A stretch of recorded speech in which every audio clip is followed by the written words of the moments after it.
Mom of two, I successfully nursed my first until she was 2 years old. I'm now 9 months into nursing my second. This is what I would do to build a freezer supply. So my first video, you can go back to part 1 by following this comment. The first 3 months, you are not going to complicate it. You're going to put baby on the boob and that is it. Okay. You're not bringing anything else in. You're not bringing any extra pumps, none of this stuff. Okay. After the 3-month mark, if you're going to be going back to work, or maybe just want to build, is what you're going to do. So that first morning feed, you're going to start pumping the other side. Let baby eat one side and pump the first side day 1, just a couple minutes. You're going to get an ounce, no big deal. Day 2, add a couple minutes on. You're going to build that up until baby is taking most of their first morning feed. For me, this is around 7, 8 a.m.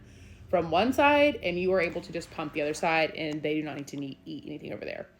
That method, I did that from 3 to 7 months. And so by the end of it, I was getting 5, 6 extra ounces a day from that first morning feed. And the rest of the day, I'm just nursing. That's also really nice. I can go ahead and get it knocked out before we would go out and do anything for the day. I'd have my 1 pump session done. I would go ahead and wash everything, bag it, all the 9 yards.